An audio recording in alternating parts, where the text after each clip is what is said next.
Here we go. Welcome back, ladies and gentlemen, to the #1 podcast in the world. It is the Confessions Podcast. As always, I'm your host, Father Derek, accompanied by my brothers here on my left, on your right. We got Ragu and brother Jerome. It is a crispy Friday night tonight here in West Texas in the 806. If you haven't already, please subscribe. I don't know why you haven't. So we'll give you a few seconds. 1, 2. Thank you for subscribing. Appreciate it. Hit that like button. Share with all your friends, your family, your grandma, your dog, your Theos or Theas, or aunts and uncles if you don't call them Theos and Theas. And tonight, we're back at it with episode 55 of the Confessions Podcast, the #1 podcast in the world. Did I say that already? #1 podcast in the world. Subscribe if you haven't already. Subscribe if I didn't say that already. It's been a busy week. Been a great week, actually. I got a lot of things that I was able to accomplish this week, and I got a brand new listing as well this week, And so shout out to my broker, because my broker pretty much just gave me the lead, and then all I had to do was close. And so W broker. And so I got a little listing on the way in Brownfield, in the Brownfield area. If you're around this area and you're looking for a house in Brownfield, let me know. And I'll hook you up. And as always, we're located in Detail 806, the #1 detailing shop in all of West Texas and all 806. So for all of your detailing needs, all your ceramic coating needs, all of your That's it. That's Yeah. it. Only two main things. Come to Detail 806. And yeah, boys, it's been a good week. And so how are y'all doing this week? Good. We were able to accomplish a few things, but I'm not satisfied. Not satisfied just because I haven't hit the goal yet, but we're chipping away at it.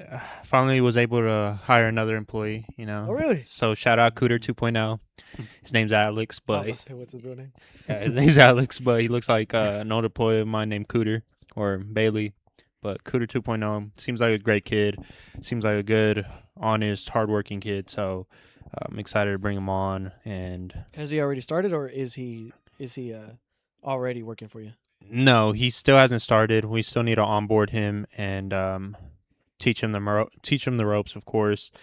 And basically, I'm handing him the reins to the labor side of things in my business. And this is a kind of a lesson that I had to learn recently as well, is I have to basically allow him to go through what I went through, right? Teach him, guide him, give him basically the notes to take care of every single piece of the labor, and just hand him the reins. I have to step away, and it comes with a lot of trust, to be honest, but I was very strict with my selection this go around, and I believe worst case scenario, he doesn't end up meeting the expectations, right? And I just wish him nothing but the best, and get another guy. Fired. Exactly. It sounds like this man. Yeah. But I am pretty confident in him, and like I said, the lesson I have to learn, or go through at least, is being able to confide in him and actually step away. I can't be completely there all the time. Would you say that you're kind of a control freak, or is that something that you don't deal with as much? No, I am. I micromanage a lot. Like, I like every single detail, from, of course, how you do it, what you do. I like it to the T, So I'm pretty strict when it comes to that, but I believe that I have the right system to teach him, and the right process to where he can follow, and it should be very simple and smooth. Is this the first time that you're getting to employ the bomb? Yes. I mean, in a way, it's already been kind of... Well, I mean, with another employee. With an employee, yes, 100%. So I don't know if I mentioned this a while ago, but this go around, I was kind of scared. I don't know why. And I remember talking to my uncle not too long ago, and it was kind of crazy, because it's crazy how God works. This, in my opinion, is God, okay? Because I was over here thinking about it and imagining, like, me talking to him or going to him and asking him for advice. And then one random day during the week, he just showed up, and he he popped up into my shop and just walked in, and we started talking. And I was like, what the heck? And of course, I asked him what I had to ask him. And the main thing that stuck with me is el dinero está donde está el miedo, which means in English, the money is where the fear is. And I was basically telling him, I don't know why, but this go around, like I've hired plenty of employees. I've dealt with up to about 9 employees at one go, but this go around just felt different, just because I think I failed in a way in the past with the other employees.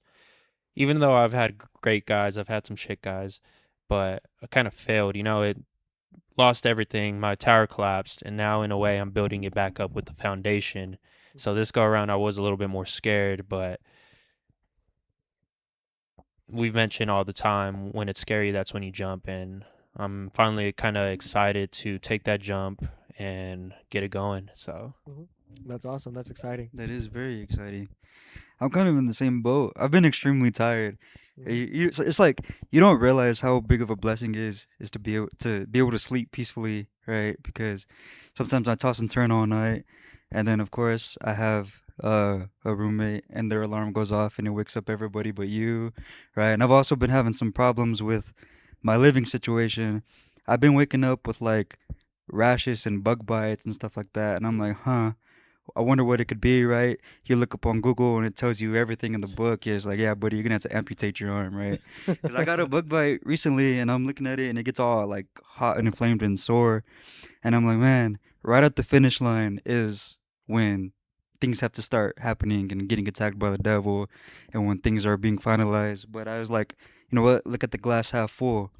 I recently got my graduation gown finally, right? Hey, Congrats. let's go. Finalizing the logistics of my internship and the transfer scholarships, finding out where I'm gonna move, locking in for finals. It's like that It's your sister's sophomore-itis. birthday, right?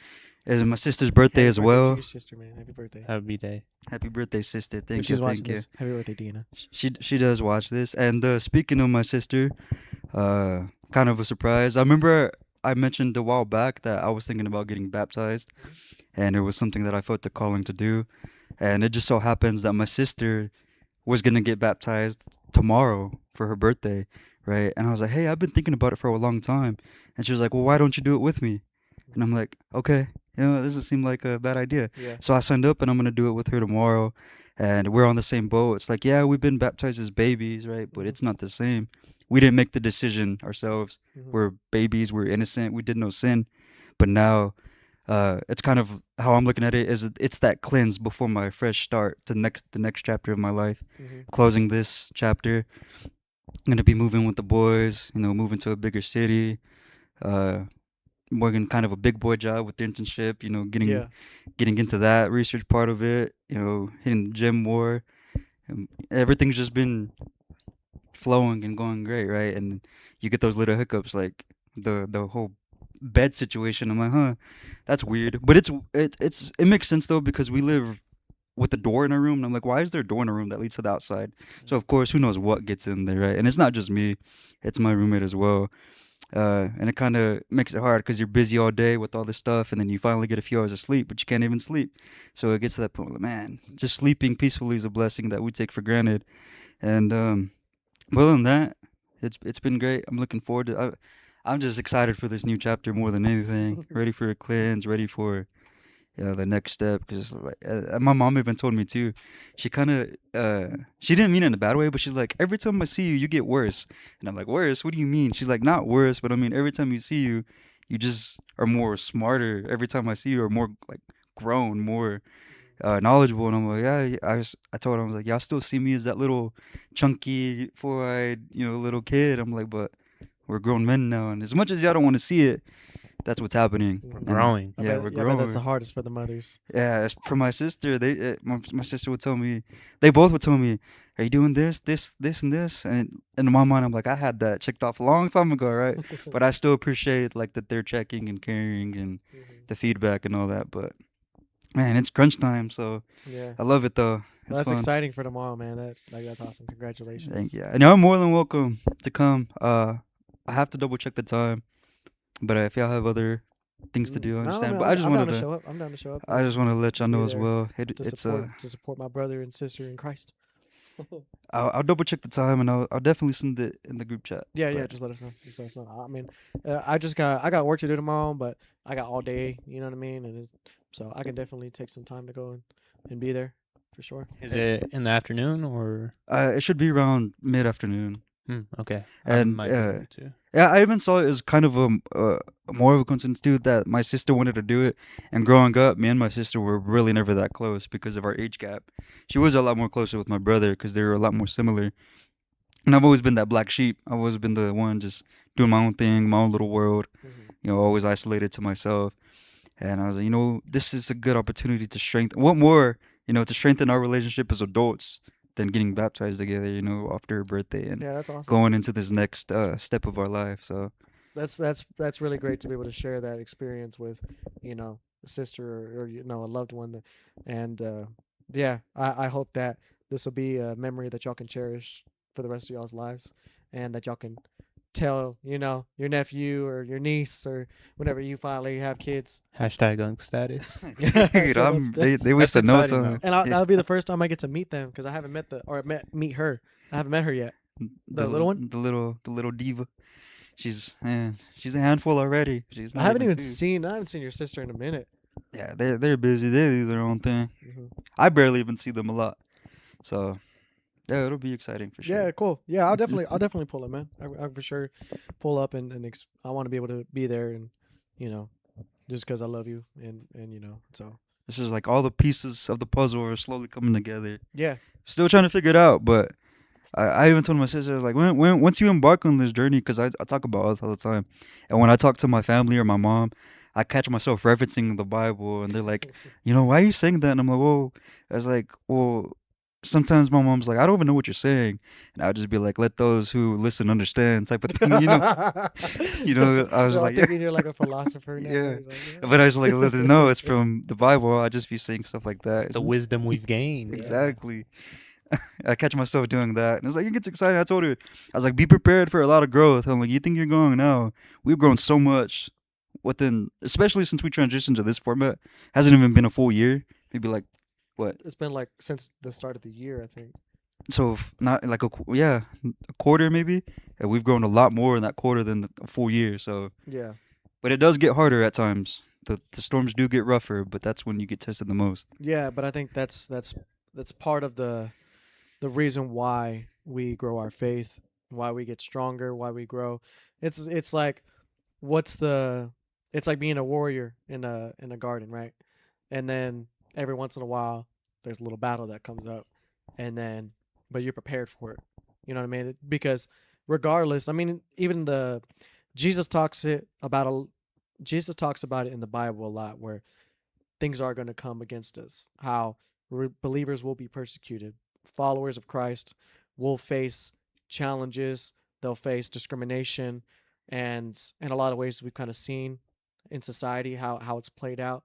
But he always talks about, you know, if you have faith, you can move mountains. If you have faith, then those are the ones that are going to be blessed. So the ones who endure, those are going to be the ones that inherit the kingdom of heaven.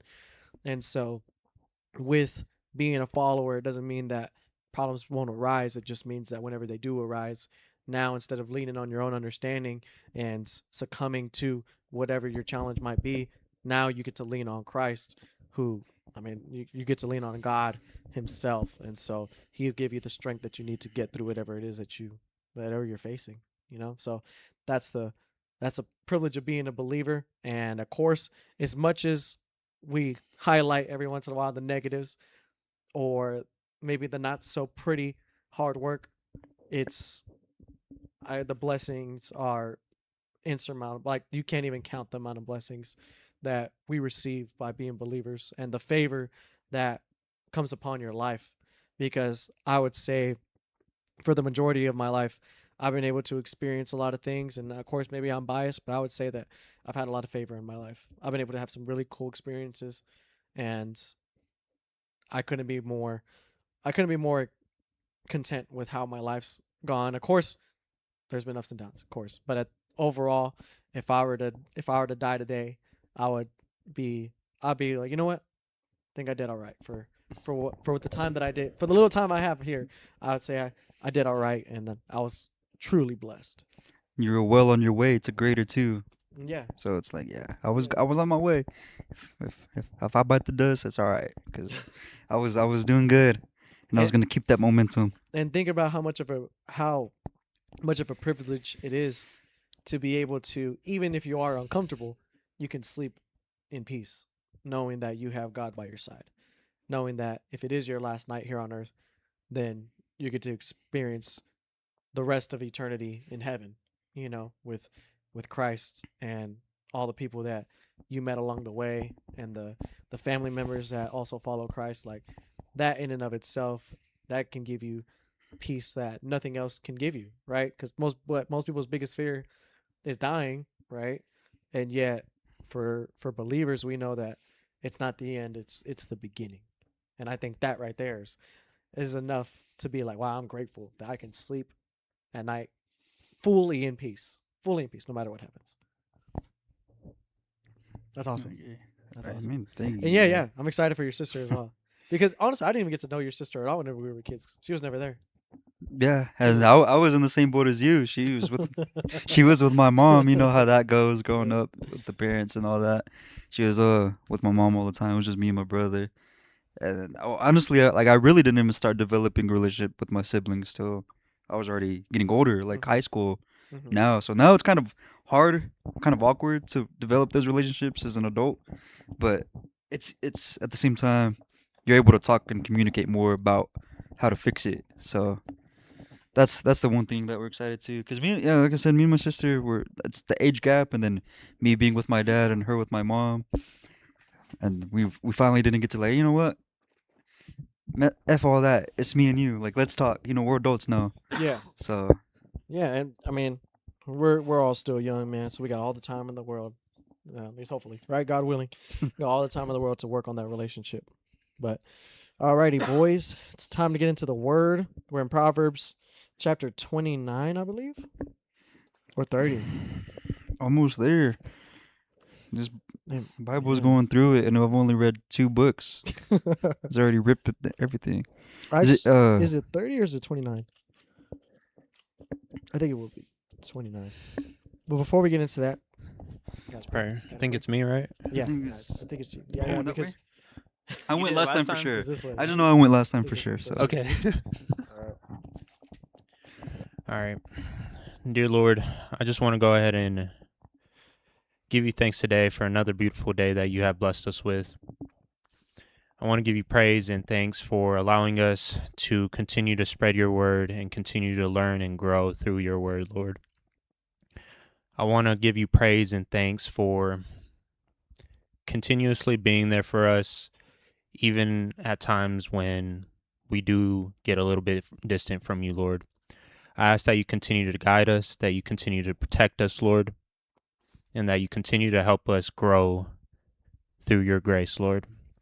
I ask that you continue to bless not only us, but our viewers as well, and that you allow them to grow and prosper in your name, Lord.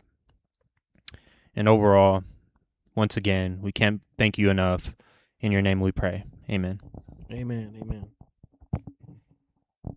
Alrighty. Who wants to kick it off? Is it 30? Or is it 29 or 30? I'm trying to remember. I haven't read. I don't think we've read 29. No, actually, I think we're in 30. Yeah? Bro, I don't got my Biblia today, so I don't got my marker. I have it, but I have my marker, but there's 29 and 30, but I remember where... I'm trying to see what banger bar stood out to me last time. Well, the one that stands out to me that I think I remember is, what does it say? But the righteous will see their fall. Remember when we were talking about the wicked increase, transgression increases, but the righteous will see their fall? I think we are 29. That is 29. No, I think we're in 30 because I remember a king judges the poor with fairness. His throne will be established forever. A rod and a reprimand impart wisdom, but a child left undisciplined disgraces his mother, its mother. Discipline your children, and they will give you peace. They will bring you the delights you desire. Yeah, I think we actually are in 30. Dang, that's crazy. Is that the end?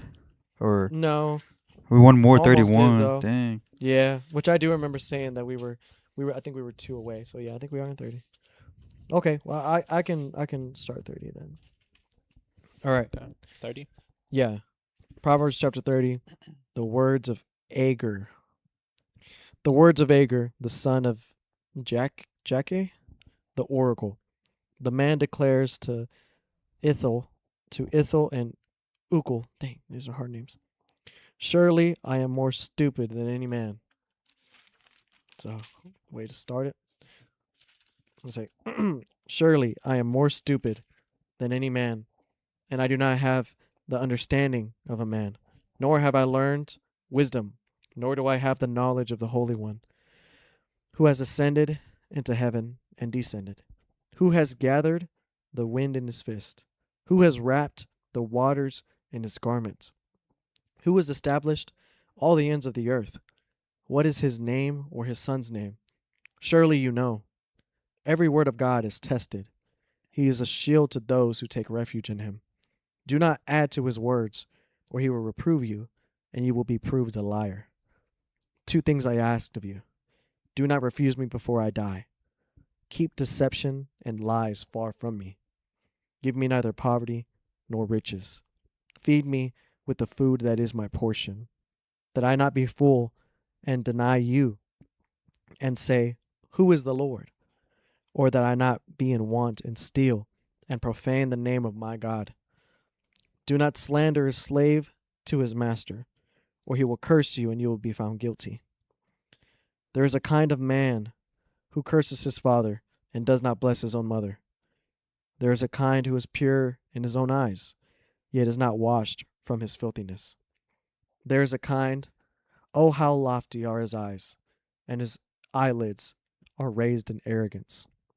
There is a kind of man whose teeth are like swords, and his jaw teeth like knives, to devour the afflicted from the earth and the needy from among men. The leech has 2 daughters. Give, give. There are 3 things that will not be satisfied. 4 that will not say enough. Sheol and the barren womb, earth that is never satisfied with water, and fire that never says enough. The eye that mocks a father and scorns a mother, the ravens of the valley will pick you out, and the young eagles will eat it. There are 3 things which are too wonderful for me, 4 which I do not understand. The way of an eagle in the sky, the way of a serpent on a rock, the way of a ship in the middle of the sea, and the way of a man with a maid. This is the way of an adulterous woman. She eats and wipes her mouth, and says, I have done no wrong. Under 3 things the earth quakes, and under 4 it cannot bear up. Under a slave when he becomes king, and a fool when he is satisfied with food. Under an ungloved woman when she gets a husband, and a maidservant when she supplants her mistress. 4 things are small on earth, but they are exceedingly wise. The ants are not a strong people, but they prepare their food in the summer. The Shephanim are not mighty people, yet they make their houses on rocks. The locusts have no king, yet all of them go out in ranks. The lizard you may grasp with the hands, yet it is in kings' palaces.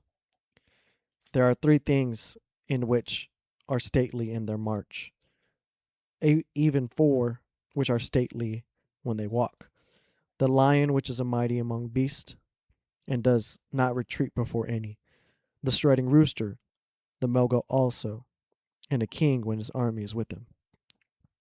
If you have been foolish in exalting yourself, or if you have plotted evil, put your hand on your mouth. For the churning of milk produces butter, and pressing the nose brings forth blood. So the churning of anger produces strife. Proverbs chapter 30. This Proverbs, for me at least, it was a little bit more complex. Mm-hmm. I also noticed the number 3 and the number 4 repeated pretty heavily this go around. What do you mean 3 and 4? Like the number, literally. Like he mentioned, there are 3 things. There are 4 Oh. things. Like that's repeated Mm-hmm. a few times throughout the chapter. This one was kind of lengthy as well. He's talking about a lot. I like verse 7 and 8. It says, 2 things I ask of you, Lord. Do not refuse me before I die. Keep falsehood and lies far from me. Give me neither poverty nor riches, but give me only my daily bread. And I like to believe, at least for that, for me at least, what that means is like, whatever you, the only thing I ask from you, Lord, is to not refuse me. And then whether I leave this earth poor or rich, I am satisfied with you just giving me life every day. Mm-hmm. And I think that's pretty powerful. And I like to connect it to what we say often, that we're already rich. Mm-hmm. You know, the life we live, the people that we are already, our hearts, that's what makes us rich. Mm-hmm. Not the physical things, not the money, not the materialistic things that we live with. Mm-hmm. So I like to connect that with that. Yeah, that's a really good connection between what it's saying here and to our lives, which like I said in the very end of that, where it's in verse 9, where he says that I not be full and deny you and say, who is the Lord? Or that I not be in want and steal and profane the name of God. And so it's like, I don't want to have so much that I look around and say, well, I don't even need God. I already have everything. But then I'm also not too impoverished to where now I have to go out and steal and do things that are wrong to survive, and in turn that reflects badly on my God. So it's kind of how he's saying, like you don't have to give me the world, and you don't, please don't leave me where I'm not, where I'm struggling and homeless or whatever, but just enough. And I like how it says, do not refuse me before I die. Keep deception and lies far from me. And I think that in and of itself kind of reminds me of whenever we talked about in Matthew, where it's where he talks about not knowing you, like you with your lips you say these nice things about me, but you're far from me. And how we were like, well, we want it to be the opposite. Like whenever we show up to heaven after we die, he just says, Jeremy, good job, my son. Raul, good job, my son. Derek, good job. Like he knows us, and I think that's all you can really ask for. I mean, think about the honor that comes with that whenever you die, and Jesus is there, and he's just with a smile on his face saying, "Hey, you know what? I know who you are. And knows us by name." And he says, "Good job." And I think we can also connect verse 6, where he says, do not add to his words, or he will rebuke you and prove you a liar. Mm-hmm. And I think kind of what you're mentioning with us being able to have that relationship with him and bring him honor, right? If we try to manipulate his word or add more to it, exactly I was saying, he's going to know. Yeah. And that's where he's going to prove us wrong. And I think that's a big problem, because a lot of people will talk and they'll say that things are from God because it sounds good, it feels good, but it's not from him.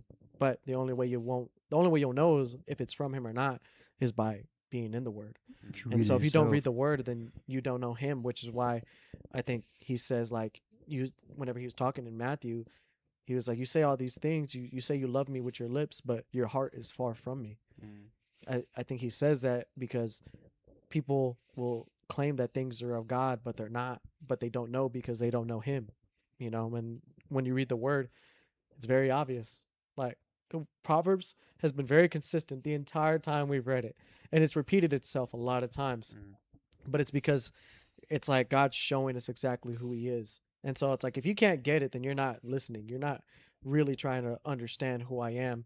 You're trying to read yourself into it, or apply your biases to it, apply your worldview whenever that's not the point. The point is just to read it to get to know and get closer to God. And that's a genuine fear of mine, especially when I personally feel somewhat distant from God, and overall I take responsibility for that, right? But I like to believe that he exactly how it's mentioning, he knows you, and in a way, by having this relationship with God, it kind of exposes you to your faults, to your sins, and for me, like I said, it's a fear of mine because I know I need to do better, which with that allows me to grow. And when that comes, it's better to grow towards God than away from Him. So that's how I see this. The part you were talking about don't adding to his words, or he will rebuke you and you will be proved a liar. I think it's very apparent when people use that. I think he had mentioned a while back about a politician saying that it was okay to do certain things because that's what the Bible says, and people were believing it and be like, yeah, that's right, right. But they would know that that's the opposite if, like you said, they were in the Word. And I've been seeing that a lot lately. Now that it's mentioned again, people are picking and choosing verses that fit their narrative out of context. Uh, how we always say, people portray God as this person who's all, accepting, all loving, that he should love everybody, when if they actually read it, that half the stuff that they're trying to protect is not even okay, right? And then you say that, and then, like you mentioned, they look at you like you're the worst person in the world. And I've been seeing that a lot lately, and people are being more free about it. Like, they don't they aren't scared of the consequences or what people will think about them. It's weird now. It's like okay to be mean and evil, and you're weird if you're nice and loving and truthful. Because I haven't really been on social media as much lately. When I do get on there, it's automatically negativity, automatically like people making fun of all the assassination attempts and people making fun of religion. And I'm like, man, what's going on? Like, that's what's cool now. That's what's accepted by society. And if I say no, that's not okay, then everybody turns on me and starts attacking me. And I'm like, whoa, dang, that's the world we live in. So I'm not sure what would be the best course of action when it comes to that. I think right here it's kind of answers your question in verse 5. Every word of God is tested. He is a shield to those who take refuge in him. And so in that case, when you think about literally what is a shield, it's to protect you. And so that's why, in Matthew, whenever Jesus is talking, he's like, lean not on your own understanding and have faith. How many times did Raul bring it up the other time where he's like, how little is your faith? Why is your faith so small? Like, why do you not believe? And so I think that's the whole point, is letting your faith take over whenever you don't necessarily understand how to combat something, or you don't know the answer, or you're getting attacked. So what? I have a God that's greater than all of this, and my faith won't be shaken. He's my shield, right? And so, And I like verse, I think it's verse 4, and he literally acknowledges who has gone up to heaven and come down, whose hands have gathered up the wind, who has wrapped up the waters in a cloak, who has established all the ends of the earth. What is his name, and what is the name of his son? I think that's powerful. Yeah, that is, because he's literally saying, like, it's crazy. And I like her, like, right before that, what does he say? Surely I am more stupid than any man, and I do not have the understanding of a man. Neither have I learned wisdom, nor do I have knowledge of the Holy One. Mm-hmm. And then he goes on to say, but who has ascended to heaven and descended? Who has gathered the wind in his fist? Kind of like I was saying. He's like, surely like, even I might be the dumbest person in the world, but I still know who God is. There's no denying who the true and mighty God is. Surely like, you're smarter than me. It's that's kind of like the approach he's taking. Is like, I'm stupid, right? But you're smart. But I know this, so surely right? And so I think I think that's a good connection right there as well. And I do notice, like, the threes and the fours. I'm still trying to understand exactly why he's saying that, right? And so for me, I don't know. The first thought that comes into my mind, he's saying there's three things that I understand. There's three things that are too wonderful for me. And he's like, but four I don't understand. Four that, what he says, four that will not be satisfied, or four that will not say enough. Three things that will not be satisfied. Four that will not say enough. And so, like, I don't know. I think maybe the more you know, the more you'll realize you don't know. I think that's one connection that I can make to this. As far as exactly what it's trying to convey, I'm not sure yet. I think this is another example of something that we're gonna have to kind of work on to understand. Also, like, it's verse in the middle of verse 15. He says there are three things that are never satisfied, four that never say enough. And then those four things are the grave, the barren womb, land which is never satisfied with water, and fire which never says enough. Mm-hmm. So he points that out about the four that never say enough. How does it start for y'all in 15? It says, the leech has two daughters. Give, give, they cry. Mm-hmm. There are three things that are never satisfied and four that never say enough. What about you, Jeremy? That's pretty much the same thing. It says the only one that probably might be different is 16. Mm-hmm. It says, the leech has two daughters. Give, give, three things that are never satisfied. Four never say enough. And then it says, Sheol, a childless womb. Earth, which is never satisfied with water. And fire, which never says enough. Okay.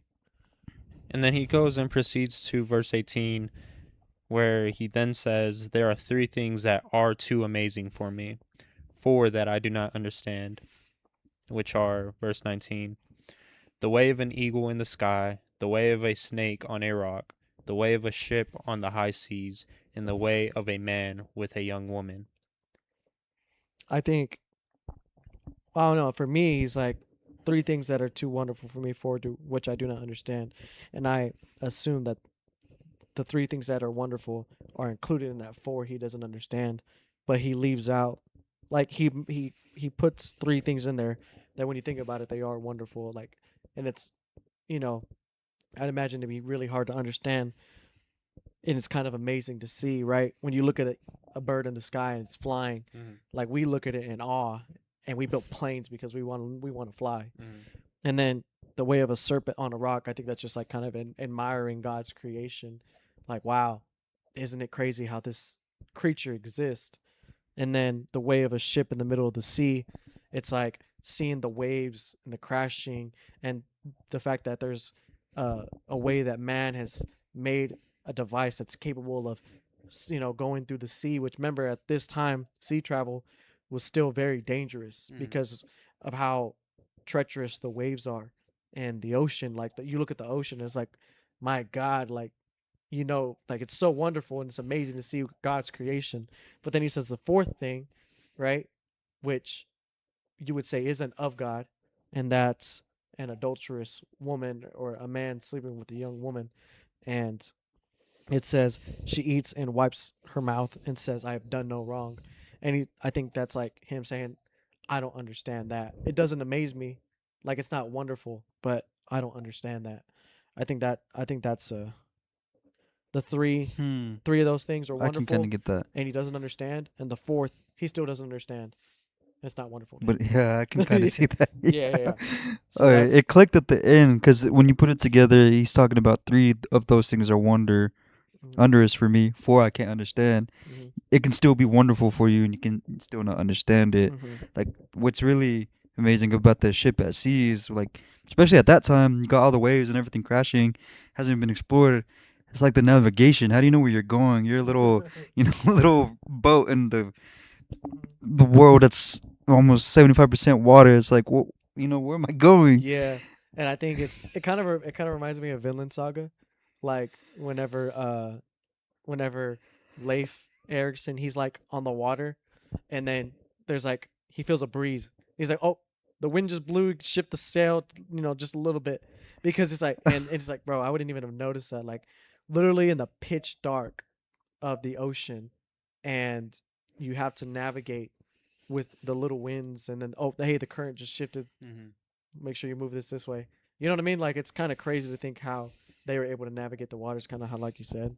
Something that I kind of do like, I mean, it's skipping a little bit of a portion down to verse 24, says, 4 things on earth are small, yet they are extremely wise. Ants are creatures of little strength, yet they store up their food in the summer. Hyraxes are creatures of little power, yet they make their home in the crags. Locusts have no king, yet they advise together in ranks. A lizard can be caught with the hand, yet it is found in kings' palaces. I think that's also pointing to God's creation, like how they work in unison. Like whenever you see I don't know if you ever seen like the videos of like the casting of the ant colonies. Like it's amazing how they're able to build these crazy, so intricate, detailed, like literally it's a whole system. Like they're able to dig into the earth and build. I've seen ant colonies that are as big as the space in here, right? And we see how strong they are and how they're able to all work in unison. Like they're like little soldiers, and they're able to accomplish so many great things despite how small they are. And so I think that's kind of what it's pointing to is how insignificant as they might seem, how powerful they really are.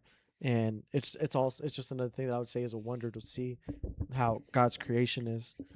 That I could think- even Mhm. that could even be applied to us when we think that we're not worthy, Mhm. we're not significant, we're doubting ourselves, we're this, we're that, everything negative in the book.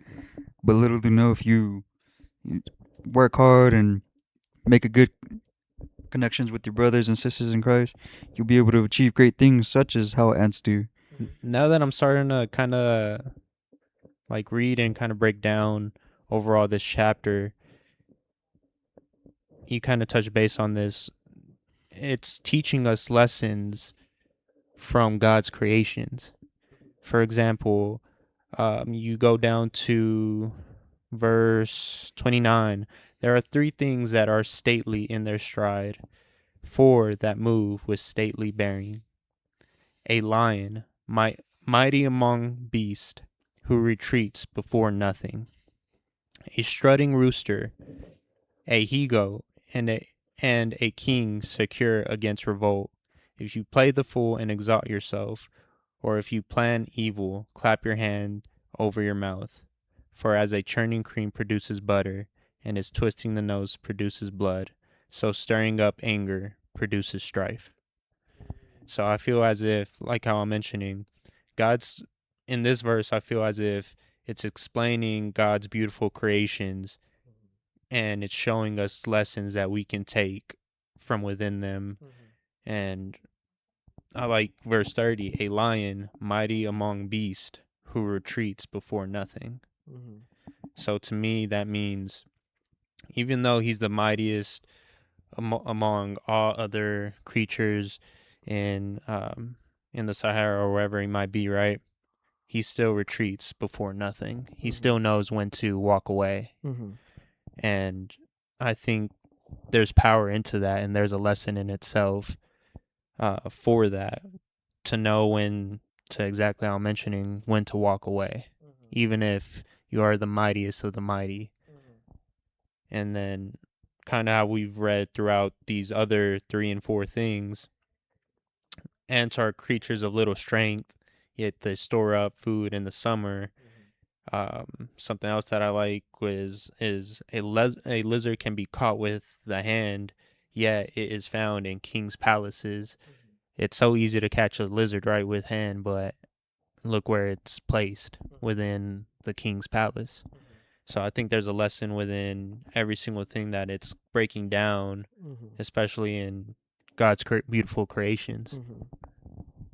It's crazy as he says that he's stupid This dude says he's stupid, and here we are. We're like, dang, there's a lot in here that I like. We gotta read down. into. But I think you're exactly right. I think this is all just lessons that we can look at. And when you think about it, he's not necessarily pointing towards, you know, theology, philosophy, or nothing like that. He's literally just observing God's creation, and he's using it as examples of what he's been able to learn. I think that it's taking lessons from the simple things in life, and like how he said, you don't have to be the smartest person in the world to get to know who God is. Just look at what he's created. Look at the ants. Look at the lions. Look at the ocean waves. Look at what he's made. And deep down inside, you'll know, okay, this wasn't an accident. This wasn't just a collection of what do they say in evolution? It was like a puddle of something, and then lightning struck, and then there's a living thing. You know what I mean? Kind of like how we came from dust. Yeah, something similar to that. Like even if we don't necessarily understand the intricacies of the workings of the universe, we still can just look at God's creation and learn about him. And in everything, there's a lesson to be learned. It's really crazy too, because I think even in a J. Cole song, he kind of mentions God and his creations, and he's like, how can you believe that there's no God when you have a million nerves in your body and all the electricity is keeping your heart pumping? And we don't see that. We don't think about it because it's just all in the inside. We just see whatever is external, right? But inside, you got all these neurons and nerves in your brain pumping electricity, heart pumping blood, just everything going on internally to keep you alive, your lungs allowing you to breathe. It's like we take all that for granted. And he's like, J. Cole was pretty much saying, how can you don't believe there's a God when all that's happening? And you think about it, and he's like, all these stars in the galaxy. I forgot the name of the song, but I really liked it because he was suddenly like mentioning Jesus, especially as a rapper. It's not common for that, but he was like, how can you not believe if like a million trillion nerves work, and you're breathing and you're pumping blood and your brain is all that, like how Jimmy Neutron, when he's like think and it goes and it zooms in and all that stuff's going on, is like, dang, that's really what's happening to us. I think just kind of how he's pointing out here, if you're just able to sit back and observe nature, like undisturbed, unbothered nature, just watch it, and then you'll see how the circle of life works, and all the systems that they got in place. And they don't have a mind like ours, right? They don't have a brain like ours, but they're still able to have life. And it's so crazy when you think about it. It's like, how are they, like, there has to be, how is there not a God whenever you see these animals doing what they're doing and there's no human interference, right? They don't have the consciousness, the levels of empathy, the intelligence that we have, but just watching them live and seeing the world that they create. I don't know. It's just like dolphins and orcas. Like orcas are some of the smartest animals, and like they know about humans, they know about boats. And even I heard that bees remember your face. So if you have beef with them, it's on site every time. It's like, what? All that is crazy. Like, oh man, it's pretty fascinating to watch. It's crazy to think about too, how they have no internal voice that's talking to them, like how we have. I mean, I'm sure we talk to ourselves 24/7, right? We're probably talking to ourselves right now. Got a little thought going on in your head. But to see that animals don't have that, because I know I've always said, like, dang, when you have your dog, I wonder what my dog's thinking, right? Or I wonder what they're thinking when there's not a thought in their brain. They're just living. They're just living. I don't know. That's cool. There's a beauty to it. Yeah, I like it. I think I like to also how the saying goes, you can find God in anything and everything. And I think this chapter is a pure example of that. And I kind of want to go back towards the beginning. I know we have emphasized verse number 2, where it says, surely I am only a brute, not a man. But I do like how, in my translation, it says, this man's utterance to Ethel, I am wary, God, but I can prevail. And with that, it just makes me think that even though when we are worried or even though when we are stressed, just turn to God's beautiful creations and he will teach you whatever thing that you need to be taught, whether it's looking at animals, whether it's looking at certain actions or anything how we're mentioning. You can find God in anything and lessons in anything. Yeah, like you can learn from the ants unity, strength and unity. You can learn from the courage of a lion. You can learn from the the waves, how they crash, how there's strength in there, but there's also calmness and stillness, how you can shift from being something that just observing it looks beautiful, but in one other moment it can crash and it can cause destruction. Like literally you can see God in everything, and I think it's beautiful. And whenever, now looking back at this whole chapter, first not understanding it to now having some sort of grasp on it, it's Just that little growth it's right crazy. there is Yeah. a lot. Or even like with flies, that they shouldn't be able to fly because their bodies are too big for their wings, but yet they still manage to fly. Mhm. I'm like, Even if something It's- as annoying as that, it's like, wow, that's cool. It's like literally, I think it's a good way to kind of always point towards, what, God's creation. It's kind of what I remember Jesus saying in Matthew, where he's like, "Do not the birds of the sky, have plenty of food. Do not the grassy fields, like they change, over across the winters and stuff like that. Like, if the birds of the sky, if God feeds them, provides shelter for them, won't He take care of you? His creation, His personal creation."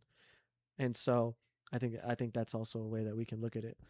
It's pretty cool. Yeah, went from not understanding this chapter to breaking it down and being like, oh my gosh. Oh, Literally just wisdom within this chapter and wisdom in every single thing that we see out in this God-given earth, you know? that's awesome. God's creation. That's cool. And maybe we're totally wrong, but you know what? I'll take it. I think I grew a little bit. Yeah, I'll take it. But all right, now time to move on. We're in Matthew chapter 22. So whichever one of y'all want to take Matthew 22. I can take it. Goodness. Okay. Yeah, I'll take This it. one's a pretty long one. I'll see if there's a good stopping point if y'all want.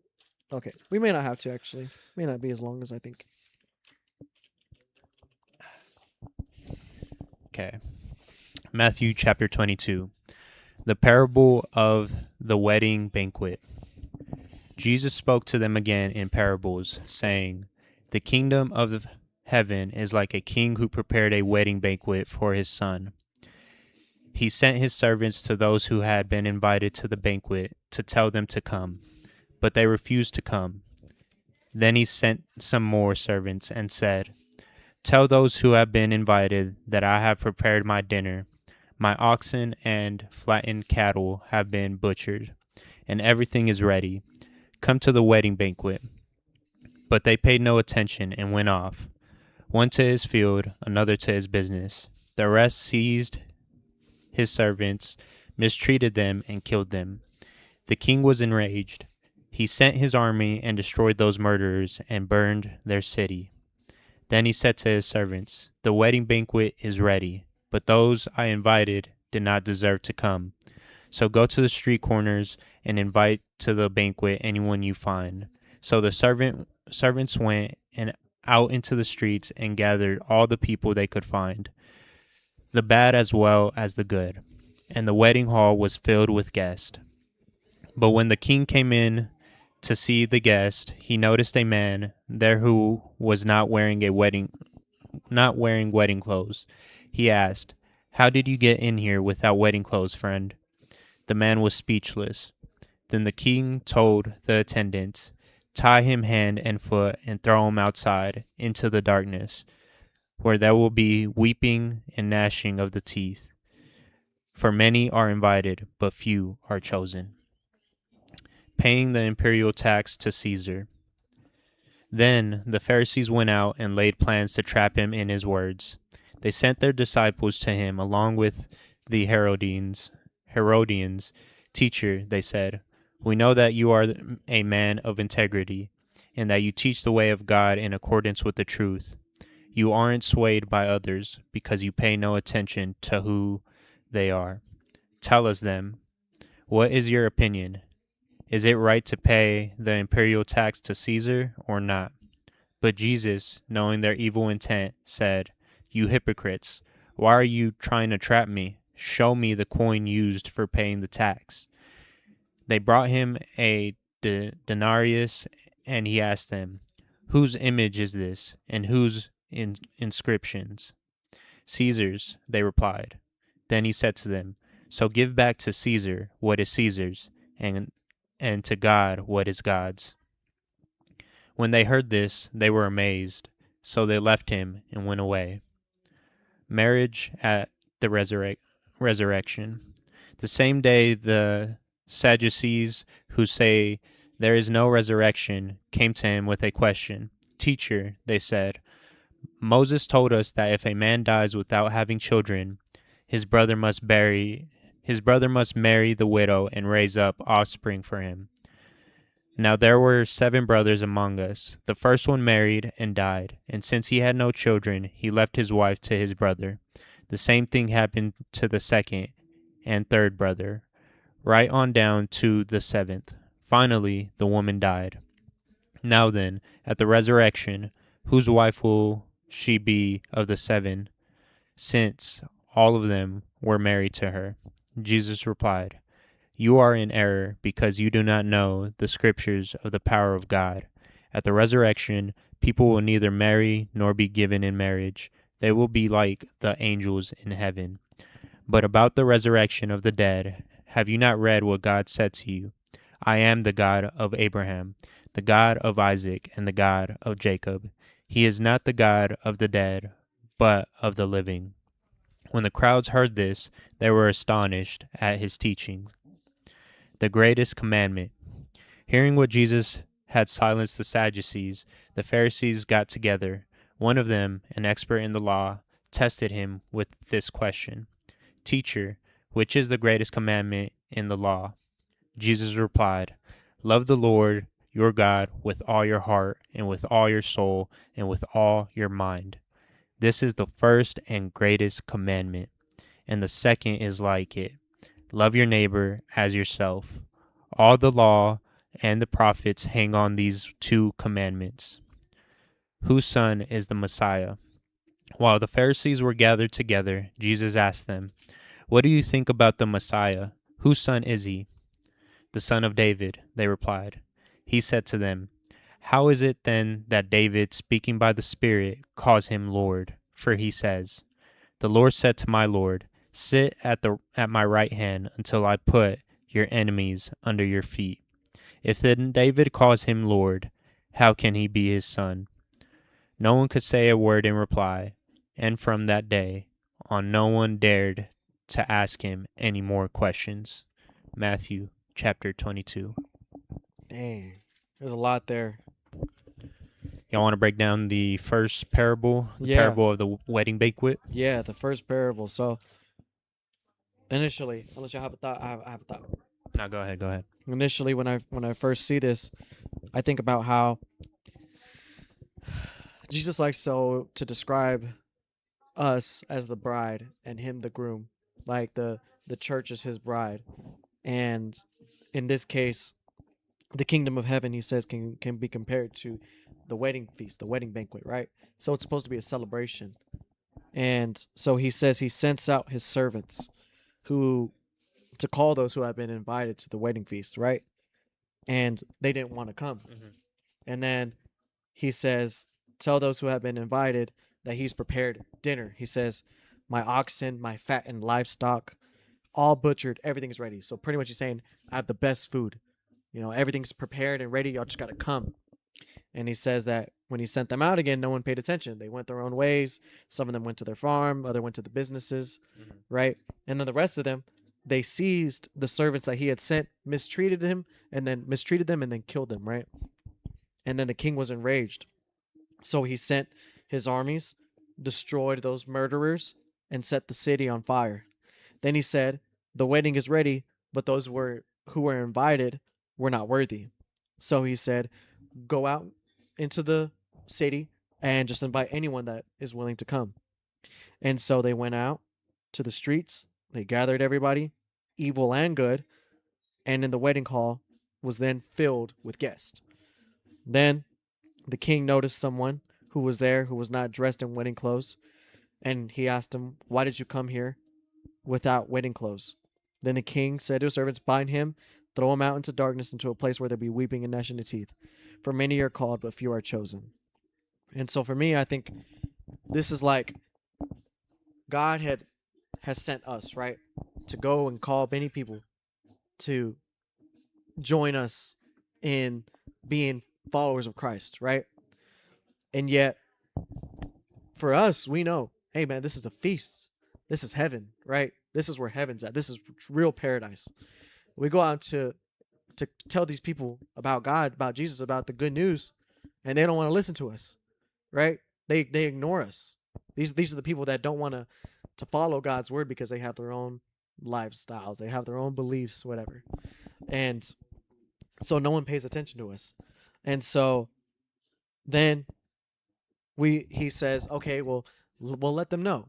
Again, reiterate, hey man, this is everlasting life. This is water that you'll never thirst again. This is food that you'll never hunger again. And yet they don't listen. And then some of us receive persecution for just going out there and sharing the good news with them. And then he says, you know what, forget it. Go out and ask anybody that's willing to come, good and bad alike.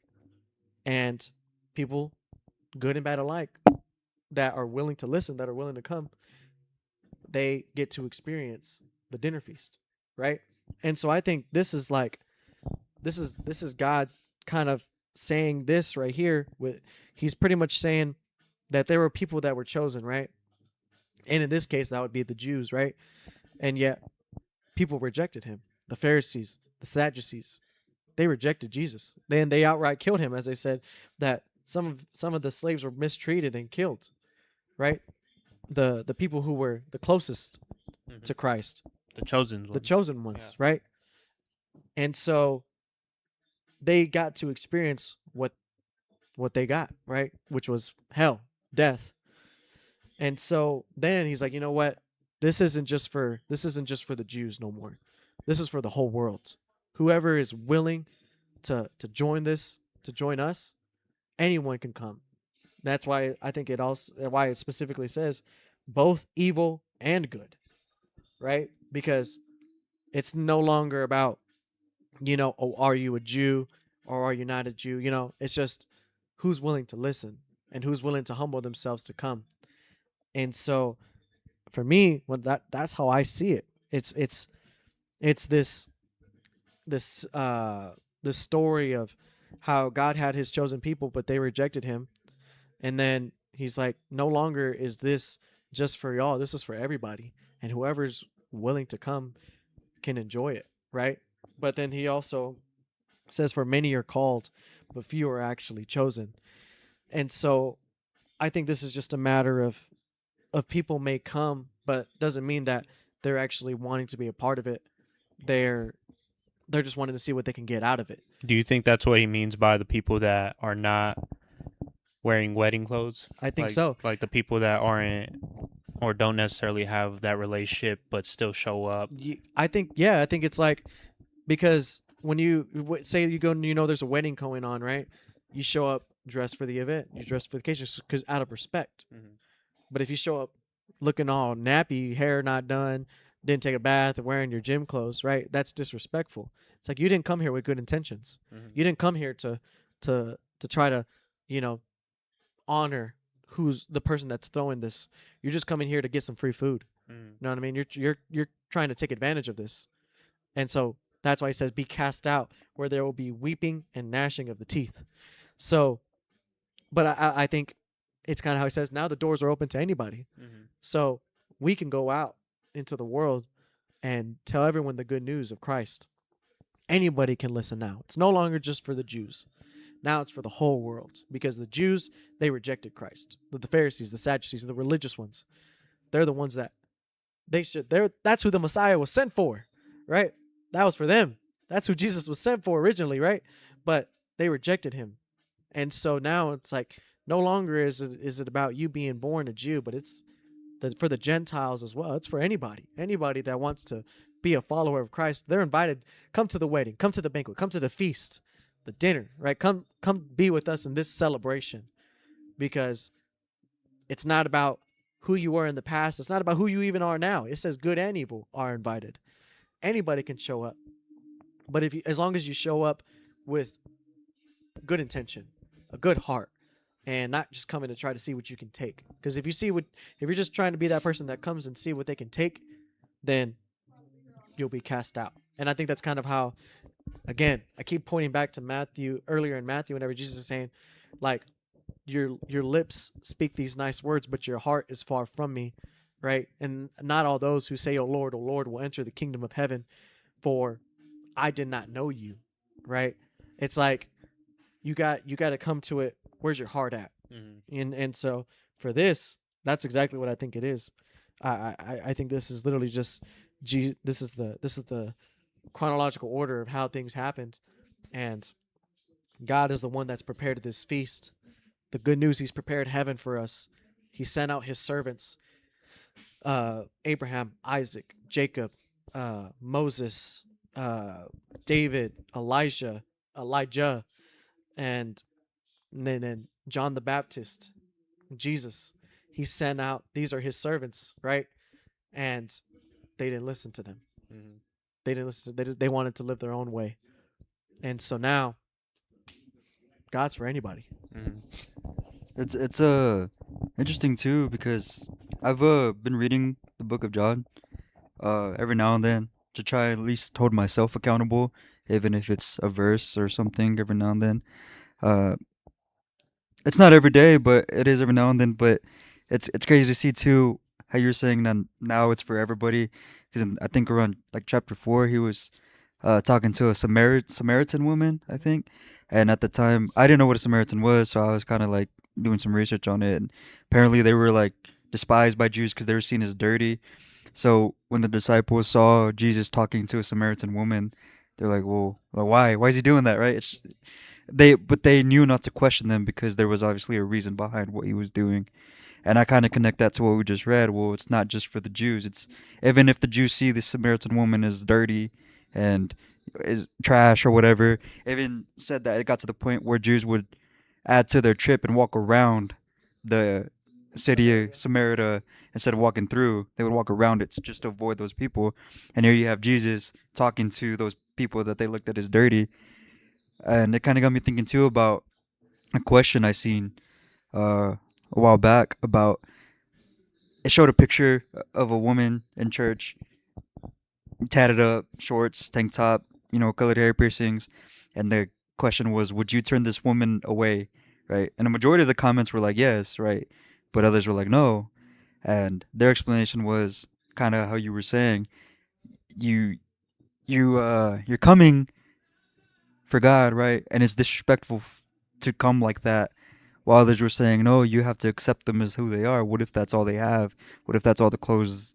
Not everybody has Sunday best. And it kind of got me thinking, well, there's a little fine line of what people think on that. Do you go to church on your Sunday best because it's respectful to Christ, or do you go as you are, right? So there's an argument there. And if I connect the John story to this story, it was like, I would base my opinion of like, come as you are, right? Maybe offer the women a jacket or a towel, or maybe change of clothes, but not necessarily turn her away. Well, I think part of what you're asking, right, or part of your analysis, I think we can look in here, right, where in verse 11 and 12 says, but when the king came to look over the dinner guest, he saw a man who was not dressed in wedding clothes, and he said to him, friend, how did you come in here without wedding clothes? And the man was speechless. I think that right there is exactly what we should do. What did God do? He asked him, and he gave this person a chance to answer. Hey, why did you not show up properly? But the man was speechless. He didn't say anything. He didn't justify why he was there, right? He didn't say, well, I don't have any clothes. Know what I mean? Mm-hmm. That would have been maybe there would have been a different outcome there if he would have been honest and said, "Hey, I don't have any clothes." But the fact that he was speechless, I think that kind of like shows that he didn't have a reason. He didn't have a valid reason, so he didn't say nothing at all. Yeah. And that's whenever the king decided, because it doesn't say there was a man that was not dressed in proper clothing, so the king threw him out. What does it say? The king even said, "Friend." He said, "Hey, my friend, why didn't you come dressed in wedding clothes?" He gave him an opportunity and approached him in a kind manner, and the man didn't say anything. So I think that kind of shows what that approach would be like if you see someone like who maybe isn't dressed appropriately in church, or maybe they're high or something like that, right?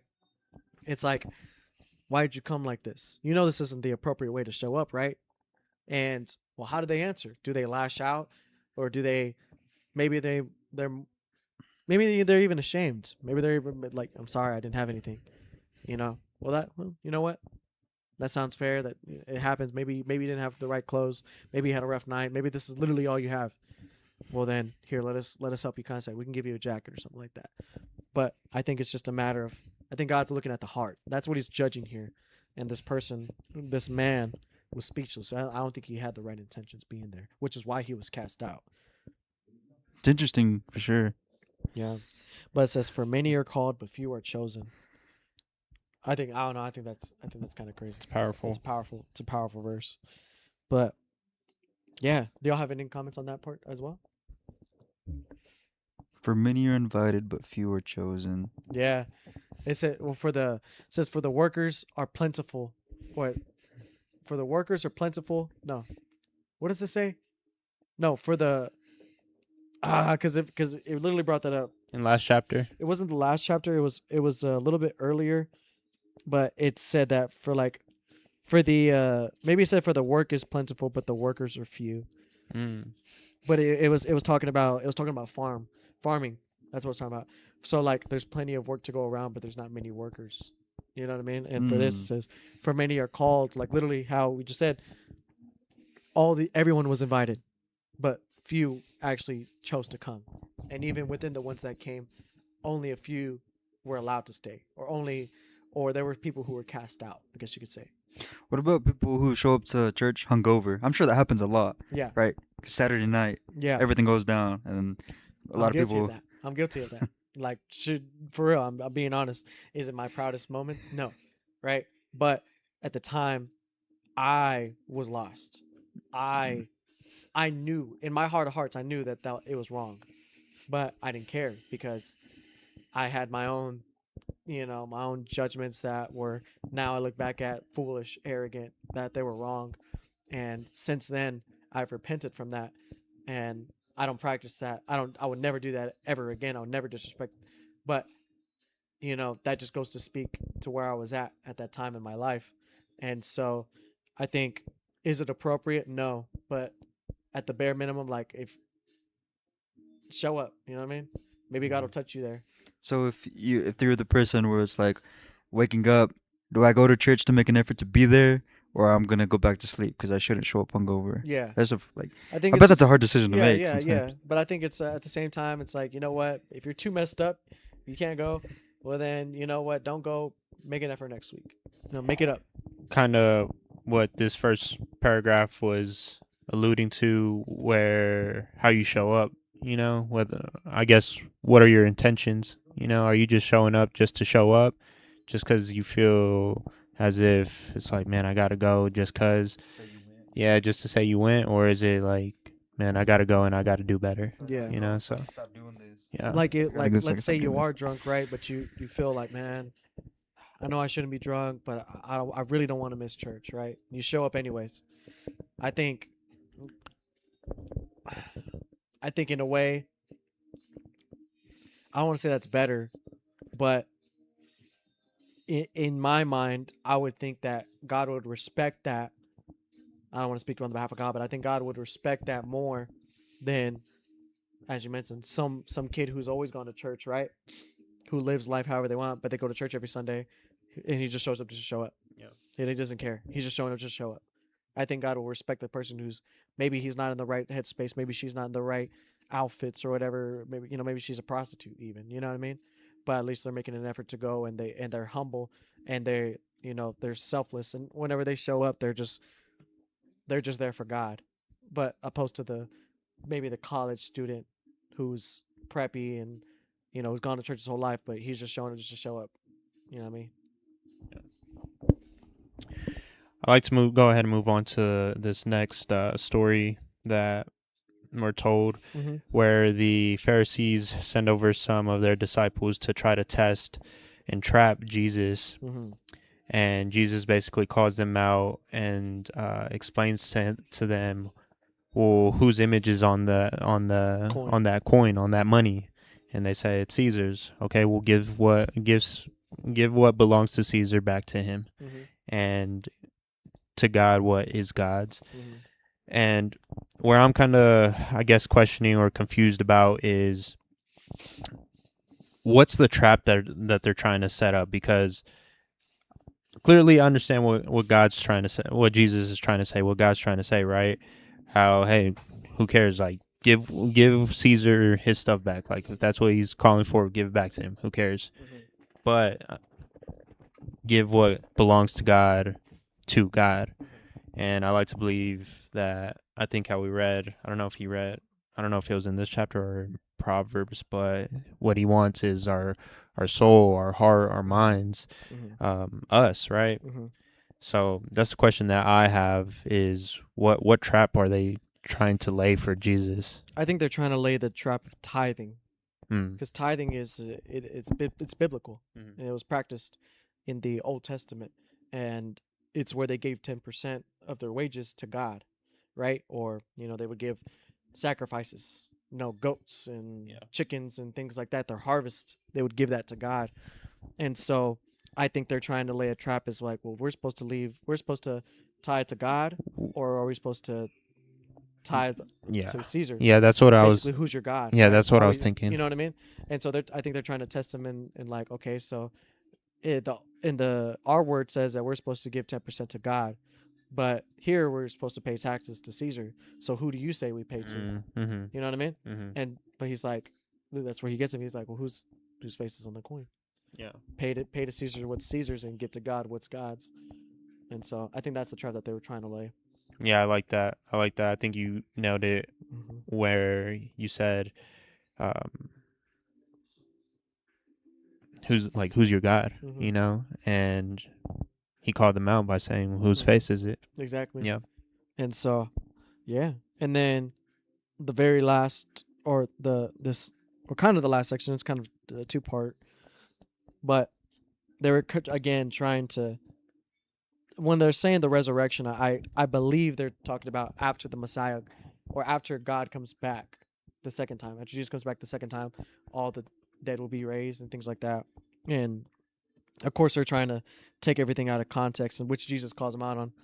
He's saying you're trying to take everything out of context. But he says he's not the God of the dead, but the God of the living.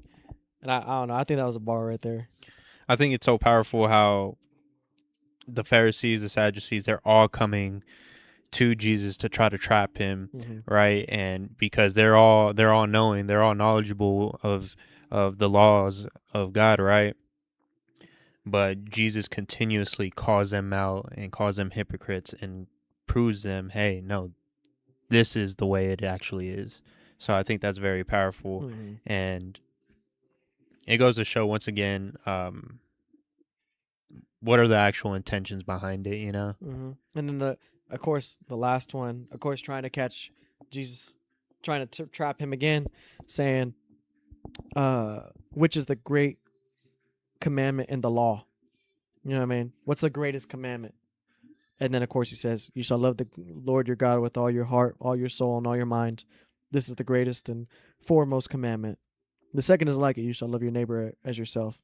On these two commandments depends the whole law and the prophets. Because the Pharisees and the Sadducees, of course, they're the religious ones that kept the law to a T, right? Everything. Like, one of the laws was like, you can't leave your house on the Sabbath. So a loophole would be like, well, this in my front my front yard, I have dirt, and that dirt is a part of my house. So if I got dirt, I can put it in my pocket, and so I can walk around the village, and I have the dirt in my pocket. So technically, I haven't left my house. Like there was loopholes that they would find, but they took those so literally that the practice became more important than the reason why it was there in the first place. Like, what's the whole purpose behind it? And so I think that's what Jesus, when he came, he's like, y'all have taken everything out of context. What's the purpose of this law? What's the purpose of all this? Right?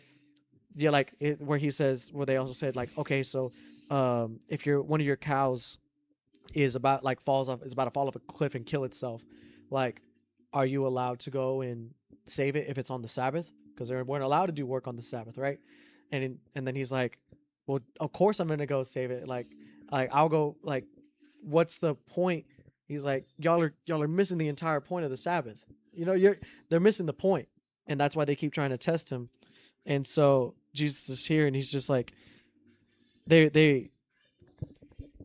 like, they're thinking that he's coming and he's going against God's word, God's law. And that's whenever he comes in and he says, I didn't come to rewrite the word. I came to fulfill it. Mm-hmm. And that's what he's doing. And they keep trying to test him like he don't know the word, like he's not God, right? And then, of course, they asked him another question. Or Jesus asked them a question. He said, what do you think about the Christ? Whose son is he? And they say, the son of David. And then he says, then how does David in the spirit call him Lord? Saying, the Lord said to my Lord. The Lord said to my Lord, right? Sit at my right hand until I put your enemies beneath your feet. If David then calls him Lord, then how is he his son? Right? And it's just like, man, Jesus is just running circles around them because he knows the word more than they do, and they're the ones that are the religious ones. And then he's like, no one was able to answer him a word, nor did anyone dare from that day on to ask him another question. That's exposed right there, bro. But that's just like, that's Jesus, man. Like, oh man, it's just I wish I was there to witness, right? Like it's like watching like your favorite person, or you're watching, you're having an argument or debate with someone, and you just have the closing statement that shuts everyone up. You're like, dang, you know what I mean?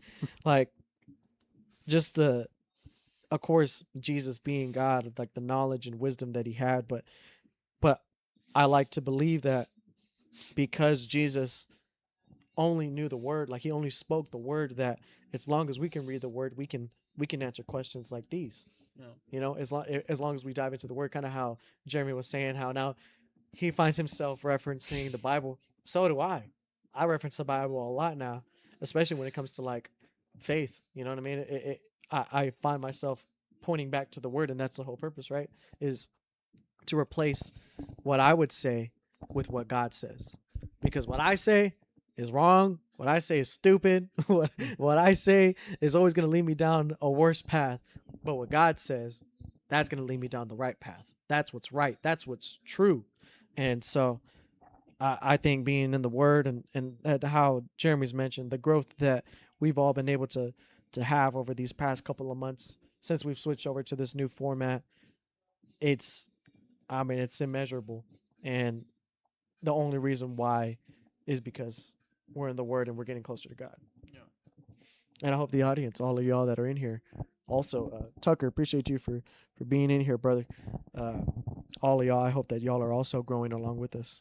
And yeah, man. Real quick, to clarify that question about, this just kind of got my attention. If David calls him Lord, then how can he be his son? So when he was born, did he know that that his son was going to be Messiah? Or did he or is it kind of like, it was like a Men in Black thing where he didn't remember, he doesn't know, he just knows that. No, is... so I don't want to misspeak. I know it's like that's something that happened in the beginning when he was born, but I'm still not too clear on it to understand exactly what he means here. So here's the thing, right? Right before that, he quotes David directly. David says this, the Lord said to my Lord, sit at my right hand until I put your enemies beneath your feet. That's what he said, my Lord, or the Lord said to my Lord. So David is saying that God told his Lord, you know what I mean? He's basically saying that there's someone above him. It's like that's not, because I don't want to be, it's a little. I don't want to misspeak. I don't want to It's a little misspeak, weird. but I know this for Moses for sure, and I believe this is true also for David. But he got to see Jesus. They got to see Jesus, and so they knew then, as soon as they saw Jesus, that he was, okay, this is God, right? In their lifetime, they got to see him, and so whenever he's speaking again, he's saying this knowing that he's seen Jesus. Like he knows who the Son of God is. And so that's why he's saying the Lord said to my Lord, right? That, you know, sit at my right hand until I put my enemies at your feet, right? And so that's why he's saying why did David call this guy Lord? Why did he say this is my Lord? But this is, the Lord said this is your Lord, right? Like that's kind of the scenario that's He's going quoting. on, So Jesus is quoting David, saying that the Lord told my Lord, yeah, and his Lord is his son, right? Does he know that? Yeah. So he knows that it's Jesus. he knows. He knows it's Jesus. Yeah. Mm. So it's actually his son in a way, but he doesn't address him as that because he knows that. Okay. Because technically, if you look at the lineage, Jesus is a descendant of David. Mm-hmm. Jesus is an actual descendant of David. So that technically is, his son, but he knows he got to encounter Jesus while he was alive. David did, Moses did, Abraham did. They got to encounter Jesus while they were alive, or after they had died, they came back and they saw Jesus. One of the two, right? Whenever they're in heaven, they got to meet Jesus because they went to heaven, right? So they all know, they've all encountered Jesus. And so they know that he's the Messiah.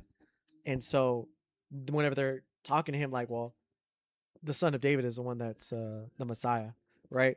And then he's like, well, hey, I've met them. They know me. They called me Lord. And so yeah, that's crazy.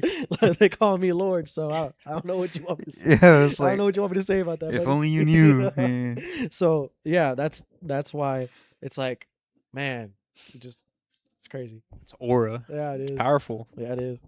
But man, that was a really good chapter. That was a really good chapter. We're getting closer and closer. I know, we're getting closer and closer. It's getting more intense. It is. And even here it's like he's saying that after that no one tested him again, which means that they're done talking. They're starting to realize Yeah. like, okay, Yeah. he's Yeah. right, he's true. Yeah. And they don't want to accept that, which is why they're about to embark on their mission. Yeah. But yeah. And Y'all have any I think it's also crazy how he's calling it out as it goes. Like before it even happens, he's calling it out. He's like, this is what's gonna happen and this is what y'all do. Yeah. That's crazy. And then he keeps on, and he says it. He says it without even saying it directly. Yeah. He uses his parables. He's using his parables to describe them literally. And if they take the time to pay attention and listen to what he's actually saying, they'll catch on. Oh shoot, that sounds like us. Damn, you know what I mean? That's true wisdom. Like It's true the wisdom. vineyard story, the vineyard story. Yeah. That one was like he's talking about farmers, but he's like, wait a minute. Yeah, That's what we're about to do. yeah. And then guess what? In this chapter, whenever he was talking about the banquet and the feast, he's like, oh shoot, he's talking about us. But you know what I mean? But he's giving these parables, but that's also why he's saying like only to those who actually want to understand. You know what I mean? Like the ones who want to understand will know. But if you're just listening, then who cares? You know what I mean? It's gonna go right over you. It's just another story. It's just another story. But if you're actually taking the time to listen to what I'm saying, you'll realize what I'm saying. And I'm talking about you. Yeah, I'm talking about you right to your face, but you don't hear it. You know what I mean? And so, yeah, it's incredible. And I'm excited as we keep reading. And only next week we'll be officially finishing up Proverbs. Congratulations. Well, not yet. My We're first not done first yet. book We're finished almost complete. there. Next week we'll be finished. So tune in for that. All y'all that are in here, tune in, because next week we'll be in Proverbs, and it'll be the last time that not the last time we read Proverbs, but it'll be the last book or last chapter that we read in Proverbs until we move on to another book. And so, excited for that. Oh, you think we're gonna convert to reading like more of Matthew at one time, or start another book? We'll probably start another book. because there's about 66 books. I mean, There's a lot. We got to get through them. You know, we got to get through them. And I think there's a lot of amazing books, but I really want us to dive into the Old Testament and really get a good grasp of what Jesus is talking about. Because what is he talking about? Because he always says, even in this chapter, he said, I'm the son of Abraham. I'm the son of Isaac. I'm the God of Abraham, Isaac, Jacob. And if you don't know who those figures are, if you don't know their stories, then it's like, well, who is he talking about, right? So I think that's the most difficult part about people who are barely trying to get the Bible. Yeah. Mentioning all these people, and you're like, I don't know. Remember, it mentions Abraham, Isaac, Jacob, Moses, David, That's Elisha, where I kind of Elijah. That's where I'm lacking in, where he was kind of, how we were breaking down how he was saying that David was calling him Lord. I was like, okay, I'm not too familiar with who David is yet. So King David? Yeah. And David and Goliath. Yeah. That David. I've heard about him, but Yeah. I'm not too familiar with his story, of course. Yeah, the man after God's heart. That's what he was known as. And so there's so much there, and plus I think one thing that we gotta understand is that the Bible is not just a religious text; it's a historical text. It's a historical document, and so whenever we look back at reading it, we're not just reading, oh, this is just part of the fairy tale or the story. No, this is real history. This will tell us a lot about all the things that led up to this moment whenever Jesus came. Like Jesus coming, that's the climax. You know what I mean? But there's a whole bunch of events that happened that led up to this moment. And so us understanding what happened before he came will only allow us to really appreciate whenever he did come and get a better understanding of whenever he's talking. Because remember, whenever he talked, all he talked about was what happened in the Old Testament. And so, you know what I mean? And of course he talks about things that'll happen in the future and prophesying things, but for the most part, he's talking about the future, the past and the old laws and stuff like that. So the more we understand that, the more we'll come to understand, and we'll get it.